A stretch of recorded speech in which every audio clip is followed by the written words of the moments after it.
ഒരു ഷോക്കിംഗ് ആയിട്ടുള്ള അതിലേറെ ഒരു ആശ്വാസകരമായിട്ടുള്ള ഒരു ന്യൂസ് ആണ്. അതായത് ചെർണോബിൽ ദുരന്തത്തിനെ കുറിച്ച് ഏകദേശം ആൾക്കാർക്കും ഒരു ധാരണയുണ്ട്.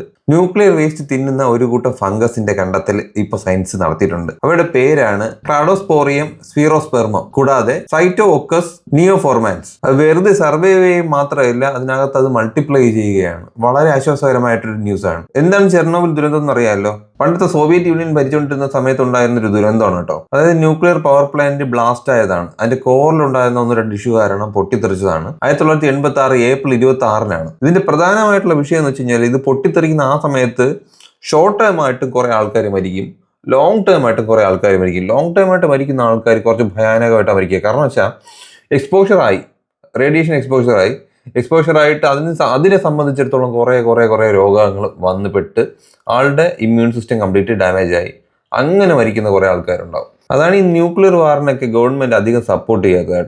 വളരെ ഡിസാസ്റ്റർ ഉണ്ടാക്കുന്ന ഒരു സിറ്റുവേഷനാണ് ഈ ന്യൂക്ലിയർ വാർ. വളരെ ക്ലോസ്ഡ് ആയിട്ടുള്ള എൻവയോൺമെന്റിൽ പ്രവർത്തിക്കുന്ന ഒരു സിറ്റുവേഷനാണ് ന്യൂക്ലിയർ പ്ലാന്റുകൾക്ക് എന്തെങ്കിലും സംഭവിച്ചു പോയി കഴിഞ്ഞാൽ ചുറ്റുമുള്ള പ്രദേശം മാത്രമല്ല, കിലോമീറ്ററുകൾ വ്യാപിച്ച് കിടക്കുന്ന പ്രദേശത്തിൽ പ്രശ്നം ഉണ്ടാവും. എന്തായാലും ഒരു പോസിറ്റീവ് ന്യൂസ് ആണ്. വളരെ സന്തോഷം. അപ്പോൾ സീ നെക്സ്റ്റ് വീഡിയോ.